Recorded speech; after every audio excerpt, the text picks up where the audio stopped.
तो तुम लोग यहाँ भी आ गए? क्या मतलब है आपका? मतलब फैक्ट्री के मालिकों की जान लेने वाले इस फैक्ट्री के मालिक के यहाँ भी आ गए, ये मतलब था मेरा। मैडम, आप कहना क्या चाहती हैं? साफ साफ कहिए। ज्यादा भोले बनने की कोशिश मत करो। कोशिश तो आप जैसे लोग करते हैं, जो दिखते कुछ और हैं और असल में कुछ और होते हैं। हम तो सीधे साधे लोग हैं, तभी तो आपके बहकावे में आकर अपनी भूख हड़ताल खत्म कर बैठे। हाँ, बहुत भोले हो तुम लोग। यहाँ भूख हड़ताल खत्म की, वहाँ एक फैक्ट्री के मालिक को खत्म कर दिया। हमने नहीं, हमने किसी को खत्म नहीं किया, किसी और ने किया है। ऐसी तो तुम लोग उन मजदूरों से अलग हो। अगर तुम में से किसी एक के साथ बेइंसाफी होती है तो तुम सब मिलकर एक हो जाती हो, और अगर हमारे साथ जुल्म होता है तुम सब अलग अलग हो जाते हो। वाह, क्या उसूल है, क्या नियम है तुम लोगों के। इस बहस के लिए हम यहाँ नहीं आए। हम सिर्फ ये पूछने आए हैं कि आपने फैक्ट्री बंद क्यों की? अपनी मर्जी से, अपनी खुशी के लिए। आपकी मर्जी और आपकी खुशी आपकी जाती जिंदगी में चल सकती है मैडम, फैक्ट्री में नहीं, क्योंकि फैक्ट्री आपकी नहीं, जनता की मिल्कियत है। इस फैक्ट्री में मेरा पैसा लगा है। पैसा लगाकर आपने सिर्फ फैक्ट्री का ढांचा खड़ा किया है, उस ढांचे में आत्मा हमने डाली है। फैक्ट्री मजदूरों का भविष्य है और आप अपनी मर्जी से हमारे भविष्य पर ताला नहीं लगा सकती। अभी कानून जिंदा है, इसलिए इससे पहले कि मामला आगे बढ़े, दुनिया तमाशा देखे, बेहतर यही होगा कि हम आपस में समझौता कर लें। तुम लोगों से समझौता करने के बजाय मैं फैक्ट्री बंद रखना ज्यादा बेहतर समझती हूँ। मतलब आप मालिक और मजदूर के रिश्ते को तोड़ देना चाहती हैं? जो रिश्ते बोनस की बुनियाद पर खड़े रहते हैं और हड़ताल की आवाज से टूट जाते हैं, मैं उन रिश्तों के टूटने की कभी परवाह नहीं करती। एक बार इस नाजुक रिश्ते की डोर टूट गई मैडम, उसके बाद 1000 गांठें बांधने के बाद भी दोबारा नहीं जुड़ेगी। जब तक मेरे गले में ये पवित्र धागे की गांठ बंधी है, मुझे किसी गांठ के टूटने और जुड़ने की कोई परवाह नहीं।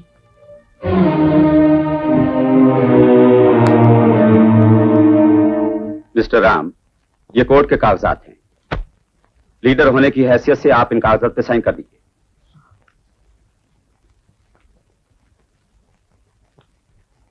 पेन नहीं चल रहा। सीता, जरा पेन देना।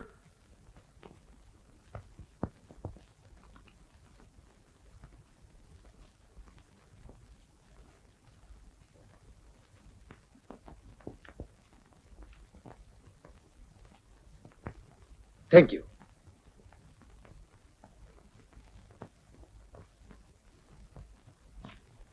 लीजिए वकील साहब। Mister Ram, wish you all the best. मजदूरी ये केस जीत के ही रहेंगे। थैंक यू वकील साहब, थैंक यू वेरी मच।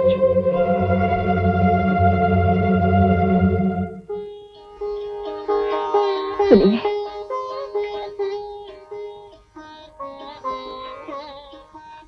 अरे सीता, ये क्या कर रही हो? तुम्हें आशीर्वाद देने के लिए तो पास है भगवान है, मगर मेरे इस दुनिया में एक ही भगवान है और वो तुम हो। मुझे आशीर्वाद दो। इस केस का फैसला मेरे हक में हो। मेरी दुआ है कि इंसाफ की जीत हो, सत्य की विजय हो।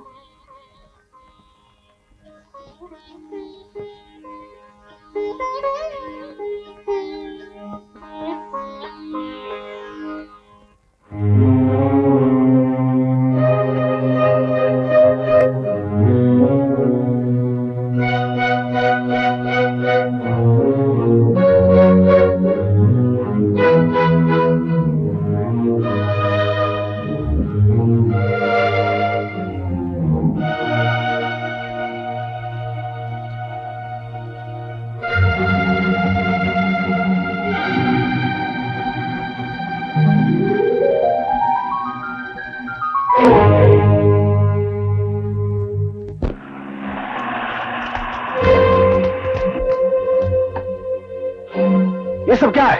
अब बताओ रवि बाबू, तुम तो कह रहे थे ये क्या डालूंगा वो क्या डालूंगा, अब क्या हुआ? सीता देवी, मजदूर सब एक हो गए तो क्या नहीं कर सकते? दुनिया में पैसे से हर काम नहीं हो सकता। अगर किसी ने अपनी जबान खोली तो उसकी लाश यहीं जमीन में गाड़ दूंगा मैं। ओके अरे जा जा।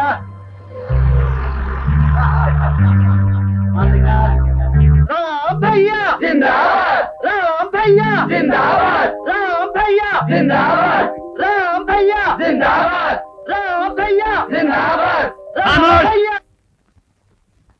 राम, अंदर आओ। दरवाजा बंद कर दो। इधर आओ। आज चारों तरफ तुम्हारी जय जयकार हो रही है। राम भैया जिंदाबाद, हमारा यूनियन लीडर जिंदाबाद। राम, यूनियन लीडर की हैसियत से आज तुम जीत गए, लेकिन एक पति की हैसियत से तुम बुरी तरह हार गए। क्योंकि पति और पत्नी तो भगवान ने जिंदगी की गाड़ी के दो पहिए बनाए हैं। अगर एक पहिया नाकाम हो जाता है तो गाड़ी दूसरे पहिए पर नहीं चल सकती है।